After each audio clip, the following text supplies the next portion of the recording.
चलते रहते हैं, ठीक है।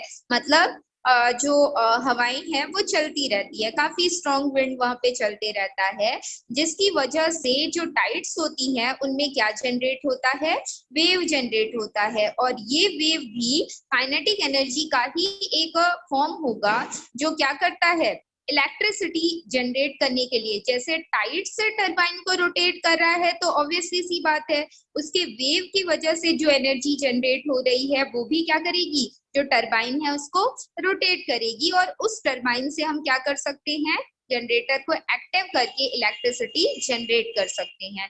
तो ये वेव एनर्जी रिलेटेड किससे है, टाइड्स से ही रिलेटेड है। लेकिन टाइडल किस वजह से आया, gravitational force of moon in the earth की वजह से जनरेट हुआ वेव। इसी टाइड्स में बहुत सारी वेव्स होती है। ये वेव किस वजह से आई, बिकॉज सी शोर का जो एरिया रहता है वहां पर स्ट्रॉन्ग विंड ब्लो करता रहता है, जिसकी वजह से ये वेव आया, ठीक है। और उससे वो एनर्जी को क्या कर रहा है, प्रोड्यूस कर रहा है, और वही एनर्जी जनरेटर पे जाके क्या प्रोड्यूस कर रही है, इलेक्ट्रिसिटी प्रोड्यूस कर रही है। इसके बाद बात करते हैं नेक्स्ट जो टाइप आता है आपका सी का थर्ड सी एनर्जी का टाइप है आपका ocean thermal energy. Ocean thermal energy कैसे जनरेट होती है, देखिए जो हमारा सी वाटर का सरफेस होता है, सी वाटर बोला जाए, पॉन्ड वाटर बोला जाए, लेक वाटर, रिवर वाटर, जितने भी वाटर होते हैं, अगर उनका सरफेस वाटर की बात की जाए तो सरफेस वाटर किस वजह से हीट हो जाता है, बिकॉज सन उसके कांटेक्ट में रहता है। सन से आप रेडिएशन को ट्रांसफर सन से जो रेडिएशन है वो अपर सरफेस ऑफ वाटर पे पड़ता है। तो उस अपर सरफेस ऑफ वाटर को टेम्परेचर मिल रहा है किसके थ्रू, सन के थ्रू, क्योंकि रेडिएशन उसके पास आ रही है। तो जैसे ही सन के थ्रू उसको रेडिएशन मिलता है, जो वाटर का या सी या ओशियन का जो अपर सरफेस का वाटर होता है वो क्या हो जाएगा, हॉट हो जाएगा। लेकिन जो डीपर सेक्शन का वाटर होगा, मतलब जो अंदर वाला वाटर होगा, वो उसके कंपैरिजन में रिलेटिवली कैसा होगा, कोल्ड होगा, क्योंकि जो सनरेज या रेडिएशन है वो कांटेक्ट में किसके है, सरफेस वाटर के, वो डीपर वाटर के तो कांटेक्ट में नहीं है। तो जब दोनों के टेम्परेचर को कंपेयर किया जाता है तो डीपर सेक्शन का जो वाटर होता है वो कोल्डर होता है, और अपर सरफेस का जो वाटर होता है वो कैसा होता है, हॉट होता है। और इसी टेम्परेचर डिफरेंस का यूज जो ओशियन थर्मल एनर्जी के पावर प्लांट्स होते हैं वहां पर किया जाता है। और इसी डिफरेंस की वजह से ओशियन थर्मल एनर्जी प्लांट में हम किसका यूज करते हैं, इसे डिफरेंस को ही आप बोल सकते हो क्या, ocean thermal energy. Temperature difference की वजह से उस पे जो एनर्जी जनरेट हो रही है, मतलब अपर सरफेस ऑफ वाटर पे जो एनर्जी जनरेट हो रही है सन के कांटेक्ट में रहने के कारण, उसको ओशियन थर्मल एनर्जी के फॉर्म पे क्या किया जाएगा, इंडिकेट किया जाएगा। नेक्स्ट टॉपिक यहाँ पे बताया जा रहा है, that is a geothermal energy. Geo मतलब जो अंडरग्राउंड एरिया होता है, थर्मल का मतलब क्या होता है, टेम्परेचर होता है, ठीक है। तो जियोथर्मल एनर्जी जब हमारे अर्थ क्रस्ट पे कोई जियोलॉजिकल चेंजेस हमको देखने को मिलता है, तब जाकर ये जियोथर्मल एनर्जी क्या होती है, जनरेट होती है। अब देखते हैं कि कैसे बनता है ये जियोथर्मल एनर्जी।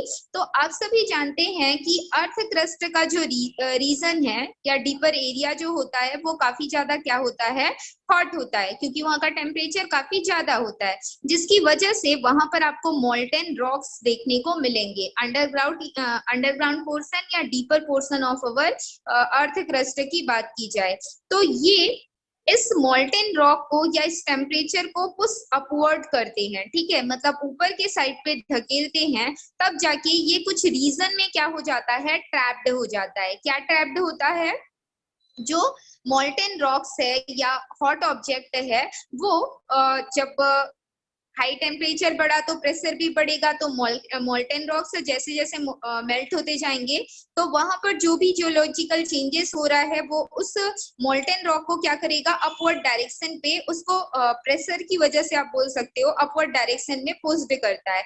जैसे ही वो उसको पुश्ड करता है, ये सारे जो हॉट बोला जाए रॉक्स हैं या मोल्टेन रॉक्स हैं, ये एक सर्टेन रीजन पे क्या हो जाते हैं, ट्रैप्ड हो जाते हैं। और जिस रीजन पे ये ट्रैप्ड होते हैं उसको हॉट स्पॉट के फॉर्म पे क्या किया जाता है, इंडिकेट किया जाता है, ठीक है।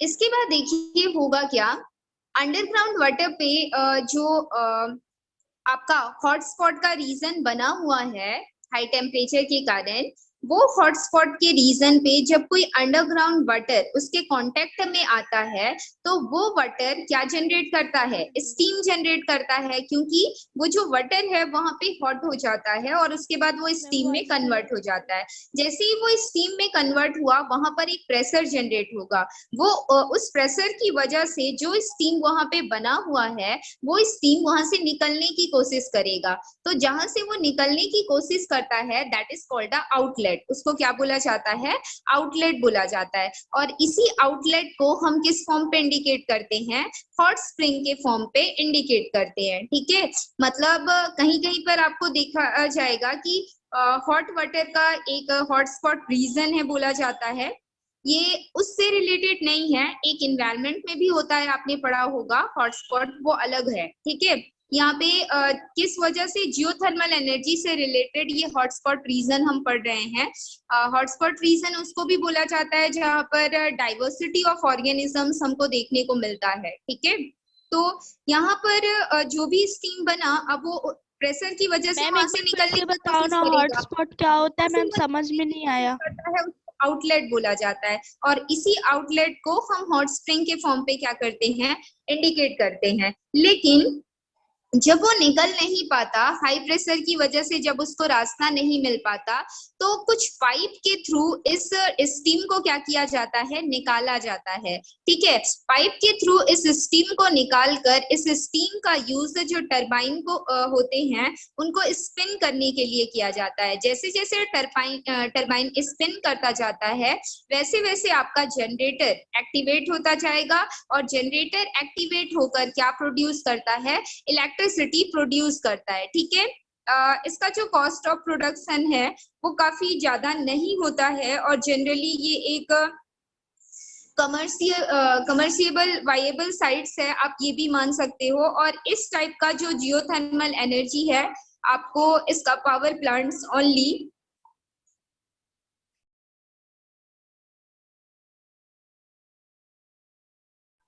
कहाँ पे देखने को मिलेगा, जो न्यूजीलैंड का एरिया होता है या फिर यूनाइटेड स्टेट्स ऑफ अमेरिका होते हैं, वहां पर ही आपको ये जियोथर्मल एनर्जी के जो सोर्सेस होते हैं ये देखने को मिल सकते हैं। ठीक है, तो अंडरग्राउंड पोर्शन पे, ठीक है, हाई टेम्परेचर या प्रेशर की वजह से रॉक मेल्ट होते जाते हैं। उस मोल्टन रॉक से जब कोई बोला जाए अंडरग्राउंड वाटर पास होता है तो वो अंडरग्राउंड वाटर किस में कन्वर्ट होता है, स्टीम में कन्वर्ट होता है। वो स्टीम हाई प्रेशर की वजह से बाहर निकलना चाहता है, जिसके लिए वो आउटलेट ढूंढता है। आउटलेट से वो निकल जाता है तो उसको हॉट स्प्रिंग के फॉर्म पे इंडिकेट किया जाता है। ठीक है, और अगर उसको आउटलेट नहीं मिल पा रहा हो तो उसको पाइप के थ्रू बाहर निकाला जाता है उस स्टीम को, और जिस स्टीम को बाहर निकाला जाता है उस स्टीम का यूज टरबाइन को रोटेट करने के लिए किया जाता है। जैसे जैसे टरबाइन स्पिन करता जाता है जो आपका जनरेटर है वो एक्टिवेट होकर इलेक्ट्रिसिटी प्रोड्यूस करने लगता है। ठीक है, और ये एक वायबल सोर्स ऑफ एनर्जी होता है, और जनरली इसके जो जियोथर्मल एनर्जी के पावर प्लांट्स हैं वो हमको कौन कौन से एरिया में देखने को मिलते हैं, न्यूजीलैंड और यूनाइटेड स्टेट्स ऑफ अमेरिका में देखने को मिलते हैं। नेक्स्ट ईयर में जो टाइप बताया जा रहा है एनर्जी का, वो एनर्जी का टाइप्स आप देख रहे होंगे, न्यूक्लियर एनर्जी। न्यूक्लियर एनर्जी ये जो कॉन्सेप्ट है ये रिलेटेड किससे है, एटम से रिलेटेड है, एटम के न्यूक्लियस से रिलेटेड है। एटम का जब आप स्ट्रक्चर बनाओगे तो आउटर मोस्ट पार्ट पे क्या होता है, ऑर्बिट होता है, और सेंटर पोजीशन पे क्या प्रेजेंट होता है, न्यूक्लियस प्रेजेंट होता है। ठीक है, तो एटम के न्यूक्लियस पे न्यूट्रॉन और प्रोटॉन प्रेजेंट होते हैं जो कि उसके मास के बारे में बताते हैं, और ऑर्बिट पे जो प्रेजेंट होता है दैट इज अ इलेक्ट्रॉन। ठीक है, तो न्यूक्लियस के अराउंड एरिया पे ऑर्बिट प्रेजेंट होता है, ऑर्बिट पे इलेक्ट्रॉन ट्रैवल करता है, neutron and proton are present in a nucleus of the atom. ठीक है। बहुत सारे साइंटिस्ट ने डिस्कवर के बाद ये बताया कि जो न्यूक्लियस होता है एटम का, उसमें एनर्जी का काफी ज्यादा ह्यूज सोर्स प्रेजेंट होता है, जिस वजह से इस एनर्जी को क्या बोला गया, न्यूक्लियर एनर्जी बोला गया, क्योंकि ये न्यूक्लियस में प्रेजेंट है, इस वजह से इसको न्यूक्लियर एनर्जी बोला गया। इस न्यूक्लियर एनर्जी को ऑब्टेंड करने के लिए हम टू टेक्निक्स का यूज करते हैं। इसमें से एक टेक्निक है न्यूक्लियर फिजन, ठीक है, और एक टेक्निक क्या हो जाता है, न्यूक्लियर फ्यूजन। न्यूक्लियर फिजन का मतलब न्यूक्लियस का डिसोसिएट होना, और न्यूक्लियर फ्यूजन मतलब क्या होगा, न्यूक्लियस का एडिशन होगा, ठीक है। तो सबसे पहले यहाँ पे जो टाइप बताया जा रहा है that is a nuclear fission. Nuclear fission क्या होता है, देखिए अभी मैंने आपको बताया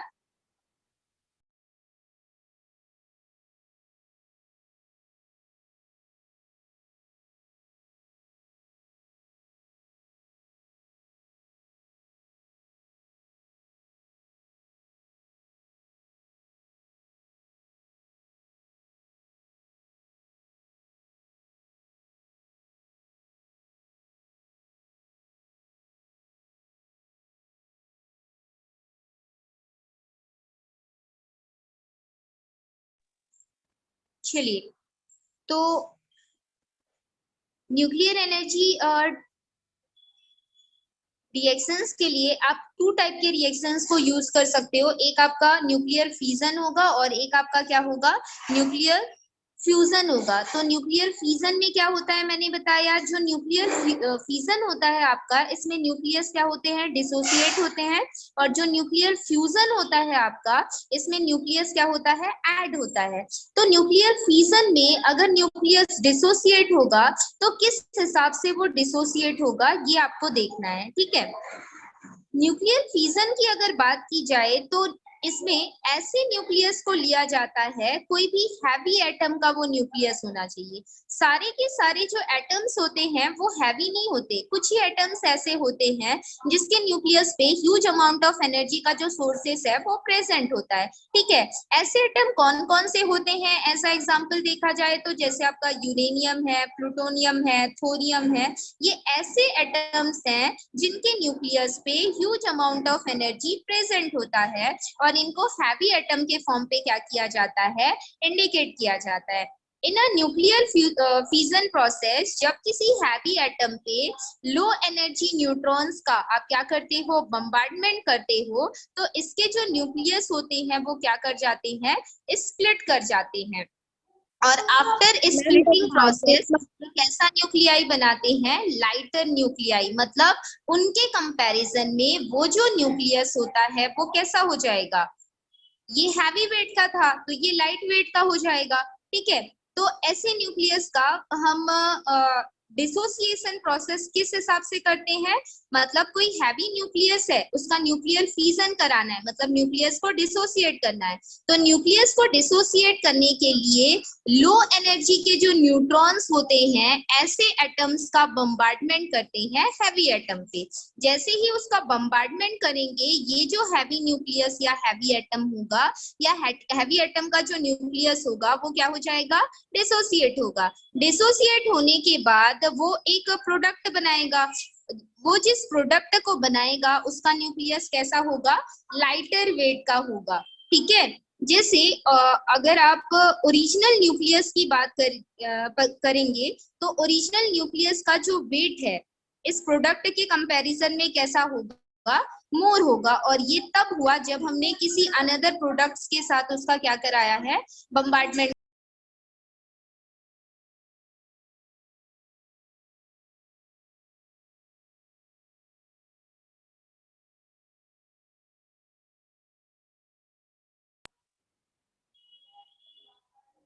ठीक है, तो ये प्रोसेस आखिर होता कैसे है इसको देखते हैं।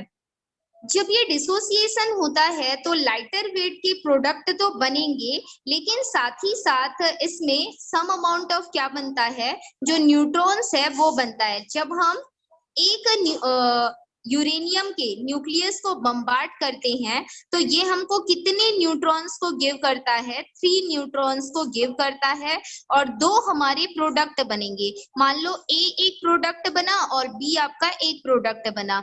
2 प्रोडक्ट बनाने के साथ 3 न्यूट्रॉन्स हमको क्या कर रहा है? ये गिव कर रहा है। ठीक है, इसके न्यूक्लियस पे न्यूट्रॉन्स प्रेजेंट थे, जब बम्बार्डमेंट किया तो इसने 2 प्रोडक्ट बना लिया। 2 प्रोडक्ट बनाने के बाद इसने 3 न्यूट्रॉन्स को गिव किया और 3 न्यूट्रॉन्स गिव करने के बाद ये हमको ह्यूज अमाउंट ऑफ एनर्जी को रिलीज करके देता है। ठीक है, ये ह्यूज अमाउंट ऑफ एनर्जी का जो वैल्यू है वो कितना होता है पूछा जाएगा। तो इस एनर्जी का वैल्यू लगभग 10 मिलियन टाइम्स कार्बन के कंबसन से जो एनर्जी रिलीज होती है उस एनर्जी के क्या होता है? बराबर होता है। ठीक है, मतलब इसमें इतने ज्यादा अमाउंट ऑफ एनर्जी क्या होती है? रिलीज होती है। आप सभी जानते हैं कि अगर किसी कार्बन का, कोल से किसी कार्बन का अगर आप कंबसन करोगे तो उसकी एनर्जी काफी ज्यादा होती है, आप उसको किसी भी तरीके से फील नहीं कर सकते हो। लेकिन उससे 10 मिलियन टाइम्स ज्यादा एनर्जी कौन रिलीज कर रहा है? जब हम न्यूक्लियर फिजन का प्रोसेस करते हैं तो उस न्यूक्लियर फिजन के प्रोसेस के थ्रू जो न्यूट्रॉन्स निकल रहे हैं और उसके बाद जो एनर्जी रिलीज हो रही है उस एनर्जी का अमाउंट उतना होता है, वो चीज यहाँ पे बताई जा रही है। ठीक है, और इस एनर्जी का यूज, जो एनर्जी यहाँ पे निकली है उसी एनर्जी का यूज हम किसके लिए करते हैं? इलेक्ट्रिसिटी को जनरेट करने के लिए करते हैं। इस वजह से न्यूक्लियर फिजन के थ्रू जो एनर्जी रिलीज होती है उस एनर्जी का यूज भी इलेक्ट्रिसिटी के जनरेशन में किया जाता है। हम ये देखेंगे इसमें, ये जो फिगर आपको बताया गया है इसमें ये बोला गया है कि जब कोई न्यूक्लियस डिसोसिएट होता है तो ये हमको एक चेन रिएक्शन गिव करता है। ये चेन रिएक्शन 2 तरीके का हो सकता है, एक अनकंट्रोल्ड चेन रिएक्शन होता है और एक कंट्रोल्ड चेन रिएक्शन होता है। अगर मैं चेन रिएक्शन की बात करूं तो यहाँ पर जो मैंने बताया वही प्रोसेस यहाँ पे है कि मैंने एक यूरेनियम लिया, दैट इज 92 उसका क्या है? एटॉमिक नंबर है और 235 उसका क्या है? एटॉमिक मास है। और इसी पर मैंने किसी स्लोली या लाइटर वेट के न्यूट्रॉन्स का क्या किया है? बम्बार्डमेंट किया है। जैसे ही बम्बार्डमेंट किया, इस न्यूट्रॉन, ये जो न्यूट्रॉन आपको दिख रहा है, इस न्यूट्रॉन को इस पे बम्बार्डमेंट करोगे, मतलब इसके ऊपर इसको गिराओगे, ये आपका टारगेट न्यूक्लियस है। टारगेट न्यूक्लियस मतलब आपने टारगेट न्यूक्लियस के फॉर्म पे किसको लिया है? यूरेनियम को लिया है। ठीक है, अब ये यूरेनियम क्या करेगा? न्यूट्रॉन उस पे बम्बार्ड करेगा। जैसे ही न्यूक्लियस पे वो बम्बार्डमेंट करेगा वो 2 इक्वल पार्ट्स में क्या हो जाता है? डिसोसिएट होता है। ठीक है, और जैसे ही इक्वल पार्ट्स में डिसोसिएट होगा इसमें से 3 न्यूट्रॉन्स निकलेंगे, 2 प्रोडक्ट बनेंगे और जो एनर्जी है वो रिलीज होगी। ठीक है, और ये जो न्यूट्रॉन्स निकले हैं, ये जो न्यूट्रॉन्स, ये एक न्यूट्रॉन्स, ये दूसरा, ये तीसरा, अगर ये यूरेनियम पूरी तरह से नहीं टूटा है तो ये न्यूट्रॉन फिर से इस न्यूक्लियस पर क्या करेगा? अटैक करेगा, क्योंकि अटैक करने वाला एक न्यूट्रॉन ही था ना जो हमने दूसरे एटम से लिया था। अब उसी के डिसोसिएशन से अदर न्यूट्रॉन निकला है तो ये न्यूट्रॉन दोबारा इस पर क्या कर सकता है? अटैक कर सकता है। और जब एक न्यूट्रॉन अटैक करता है तो 3 न्यूट्रॉन्स बनते हैं, तो ये इस पे अटैक करेगा तो फिर से 3 न्यूट्रॉन बनेंगे, इस पे अटैक करेगा तो फिर से 3 न्यूट्रॉन बनेंगे और फिर इस पे अटैक करेगा तो फिर से 3 न्यूट्रॉन आपके क्या हो जाएंगे? बन जाएंगे। ठीक है, तो टोटल कितने न्यूट्रॉन्स बन गए? 9 न्यूट्रॉन्स बन गए। यहाँ पे मैंने इलेक्ट्रॉन लिखा है, न्यूट्रॉन कर लीजिएगा। तो 9 न्यूट्रॉन्स निकले तो एक न्यूट्रॉन से ह्यूज अमाउंट ऑफ एनर्जी निकला जो कि 10 मिलियन टाइम्स ज्यादा एनर्जी प्रोड्यूस कर रहा है कार्बन के कंबसन से। ठीक है, तो इसमें सोचिए कितनी ज्यादा अमाउंट ऑफ एनर्जी रिलीज हो रही होगी जब आप 3 न्यूट्रॉन्स का किसी न्यूक्लियस पे क्या कर रहे हो? बम्बार्डमेंट कर रहे हो। तो इसी वजह से इसको क्या बोला जाता है? चेन रिएक्शन, क्योंकि इसके बाद फिर इसमें से 3 न्यूट्रॉन निकले होंगे, इसमें से 3, इसमें से 3, फिर वो 3 क्या करेंगे? उस न्यूक्लियस पे फिर से क्या करेंगे? अटैक करेंगे, तो फिर से वो रिएक्शन क्या होता जाएगा? आगे बढ़ता जाएगा। तो इस वजह से ही इसको न्यूक्लियर फिजन बोला जाता है, मतलब न्यूक्लियस का क्या होना? टूटना, डिसोसिएट होना, ब्रेक डाउन होना, उसको बोला जाएगा न्यूक्लियर फिजन। और इस वजह से इसको चेन रिएक्शन बोला गया। और ये चेन रिएक्शन दो तरीके से हो सकता है, एक कंट्रोल्ड और दूसरा अनकंट्रोल्ड। तो कल की क्लास में हम डिस्कस करेंगे कि कंट्रोल्ड चेन रिएक्शन कैसे होता है और अनकंट्रोल्ड चेन रिएक्शन कैसे होता है। ठीक है, तो आज की क्लास यहीं पे खत्म करते हैं। चलिए, थैंक यू मैम।